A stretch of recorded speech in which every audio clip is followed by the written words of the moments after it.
А школата дали ми на интервјуса на Дитес да ме муа на студио иш депутети Илија Димовски. Добро дојдовте во Алсат. Добро најдов, благодарам за поканата. Пред да збориме за политичката состојба актуелно што е во државата, сакам малце да ве прашам во врска со денешната акција или истрага на организираниот криминал против претседателката на антикорупцијската, без да влегуваме во тоа што е предмет на истрага или што е предмет на кривичната постапка, како треба да делува сега комисија на избори и именување во собранието, кога во оваа ситуација претседателката на една комисија, членовите што се избират во собрание, се фаќа во кривично гонење. Видите, веројатно најдобар потек на актуелната претседателка би била оставка од морални причини, заради тоа што после ваква акција нема да има никаков кредибилитет за да продолжи да функционира во насока на функцијата која што обавувала досега. Не е прв пат, ова ни се случи со Катица Јанева. И самите вакви постапки од една страна се добри заради тоа што државата функционира на некој начин, а од друга страна ни кажуваат до кој степен ние всушност имаме проблем во функционирање на институциите, на системот. Така да, мислам дека најдобро решение господјата си поднес, не ја познавам, не сум учествувал во изборот, можеби најмалку имам право да коментирам, но најдобро за државата и за довербата кон институциите си поднесе оставка и веднаш после тоа собранието да си започне постапка, заради тоа што законот кој што регулира проблематиката за избор на членови и разрешување на членови на Државната комисија за спречување на корупцијата е доста комплициран, доколку не сака таа сама да поднесе оставка, комплицирана е постапката за разрешување. Сакам да ја прашам малце во врска со перформансата на власта или на влада после 10 месеци. Знам дека 24 јуни беше изборна. Да, денеска се 10 месеци. Според вашата гледна точка како пратеник во 5 мандати во собранието, дали влада работи согласно со тоа што ветил? Видете, мислам дека во одредени сегменти има исклучително добри резултати. Во одредени сегменти може уште повеќе дополнително да се вложи енергија и да се сработи малце повеќе. Сепак треба да земеме во предвид два елементи на контекстот, на конјунктурата политичка. Првиот елемент е тоа што од наследството од претходната власт навистина беше катастрофално, дерогирани институции, тој процес на консолидирање ќе оди бавно, очигледно. И вториот момент кој што треба да го имаме во предвид е фактот дека многу набрзо се наближуваме кон локални избори. И јас одредени, можеби побавни постапувања на власта или одредени политики, не влегување во премногу радикални реформи на администрација, на јавни предпријатија и не ставање големи засеци, го сваќам дека е можеби некоја политичка внимателност на власта во очи на локалните избори. Главен предизвик според мене и главна одредница кога ќе можеме да мериме што носи како политички капацитет за реформи оваа власт, ќе биде веднаш после локалните избори. Ако тука власта успее да испорача брзи реформи и подобрување на кадровскиот потенцијал, мислам дека ќе имаме можност да видиме пристојно владење во следниот период. Ајде, еден по еден да збориме малку. Например, ме интересира ваше мислење во врска со реформската агенда во правосудниот систем. Требаше да имаме нов кривичен законник, требаше да имаме разрешување на членови на судски совет, требаше да имаме разрешување на членовите на советот на јавни обвинители, требаше нов закон за јавно обвинителство, требаше разрешување на јавниот обвинител. Дали верувате дека малце тука владата, односно Министерството за правда, доцни во некој правец? Не сакам да персонализирам одговорност за таа. Не сакам да персонализирам тоа што е посветеноста на влада. Видете, тука се големи очекувањата од граѓаните. Дури и она што е превземено од власта нас не изгледа премалку, посебно на тие кои што сме дале поддршка на оваа власт. Сега зборувам од аспект дека и својот кредибилитет, авторитет сум го вложил, сум дал поддршка, сум учествувал во некои работни тела внатре во партијата и имајте во предвид дека оние кои што сме гласале за оваа власт најмногу очекуваме во тоа поле. И секогаш од таа перспектива све што и да направи власта не е доволно. Вториот сегмент кој што ќе го повторам, без премногу да го експонирам, се надевам, дека можеби локалните избори се еден од факторите кои што треба да ги гледаме во смисла на внимателност на власта од тој аспект, но секако целиот овој круг на власта, барем тие кои што сме гласале за власта, ќе го цениме многу и по тоа. Добри се активностите кои што ги превзема Министерството за внатрешни работи во различни сегменти на корумпираност, дали се доволни, не се доволни. Дали е доволен степенот на проверка што све се случувало во судството и во јавното обвинителство, апсолутно не е доволно. Дали треба тука државата да влезе со малце посериозен пристап и по сеопфатни анализи и постапки, можеби повикување на одговорност? Да, мислам, заради тоа што ние последните десетина години, ако почнеме да набројуваме разноразни промашувања, свесни и намерни, не несвесни и ненамерни, него свесни и намерни промашувања во судството и во обвинителството, веројатно ќе останеме до после полноќ на оваа емисија. Така да и од мене очекувањата се големи во таа смисла. Во ова фаза на постапката, зборуваме за истрагата за Кочан. Дали една анкетна комисија во собранието ќе помага на правец на тоа да се докаже вистината за оваа трагедија? Видете, во собранието јас сум бил доста долго време. Во собранието сум видел многу моменти во кои што собранието наоѓало сила искрено да пристапи кон расчистување на одредена проблематика, но сум бил и сум гледал и работи кога не е искрено. На крај на криштата, доколку нема компас внатре во собранието да ги спои пратеничките групи, имало и една форма на анкетна комисија зад затворени врати во нашето искуство претходно. Тоа беше анкетната комисија за утврдување на околности околу падот на авионот на покојниот претседател Борис Трајковски.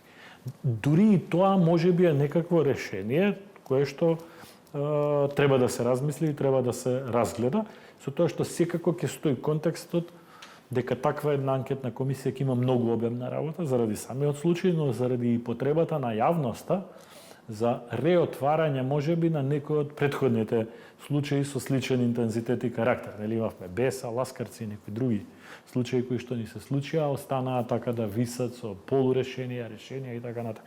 Така да собранието би требало во одреден момент, но би мое мислење, мој став, тој момент можеби би требало да биде после завршување на истрагата на јавното обвинителство, за да си имаат ред некако работите.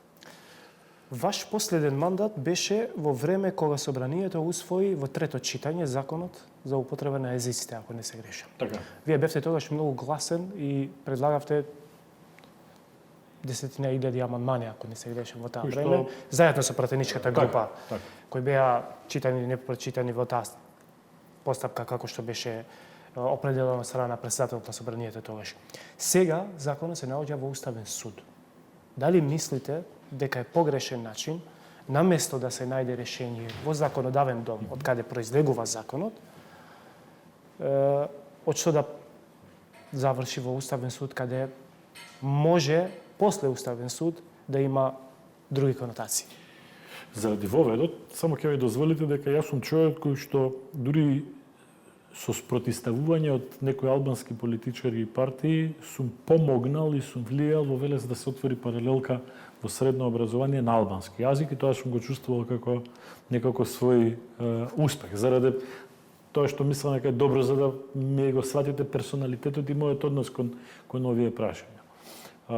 Законот има многу недостатоци. Не велам дали се во смисла на додавање или одземање на права, но утврдено е според препораките на Венецијанската комисија. Дали е најпаметно во овој момент во државата која што се соочува со многу други кризи да се отвара тоа прашање и се реразгледува, мислам дека не. Дали Уставниот суд навлегува од професионален и кредибилен момент да го отвара ова прашање, не верувам. Имам искрени сомневања, лични сомневања, дека се темпира заради предизвикување на одреден степен на можеби политичка дестабилизација во државата. Мислам дека нека биде подстрек таа состојба која што се случи во Уставниот суд да се поразговара искрено. Знаете, како мине времето, некои разлики се релативизираат, некои диференцијации кои што сме ги имале пред 10 години стануваат ирелевантни. Со развојот на новите технологии и вештачката интелигенција, ние воопшто нема да има потреба да знаеме туги јазици. Ќе можеме да комуницираме, јас ќе ви зборам на телефон на македонски, ама вие ќе ме слушате во мојот глас на албански и вајс верса. Треба да сватиме дека светот драстично се менува. Ние сме збор за институционална комуникација или комуникација на граѓана со институцијата. Немам дилема, сакам да кажам дека сме заглавени во ситуација кога стануваме неконкурентни со целото соседство. Ние немаме конкурентно образование, нити на македонски, нити на албански јазик, нити на било кој друг јазик.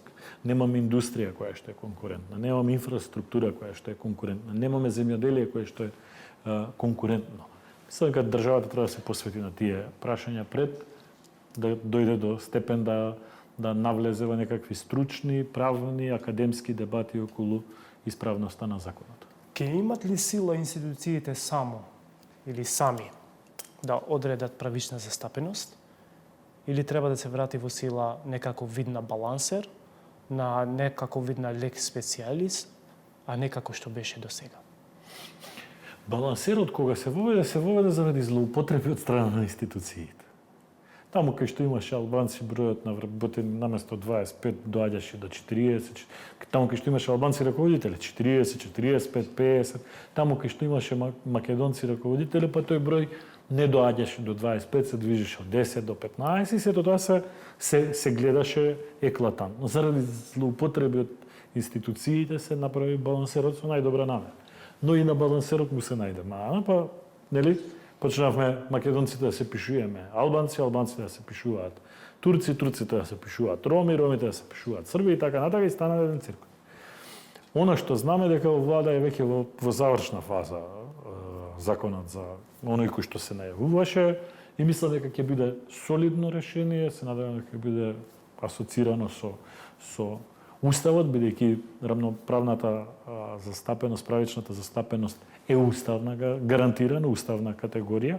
Законодавниот дом апсолутно има право да извлече врз база на тие одредби од воведните членови на Уставот и да креира законско решение, така да како балканци или како луѓе кои што живееме тука, наоѓаме дупки секогаш во системот. Најдобро е да го регулираме ова прашање, пошто е хиперсензитивно. Луѓето мислат дека секогаш причината е кога јас нешто барам од албанци или во албанска средина, дека односот спрема мене се дефинира заради мојата припадност на македонската заедница.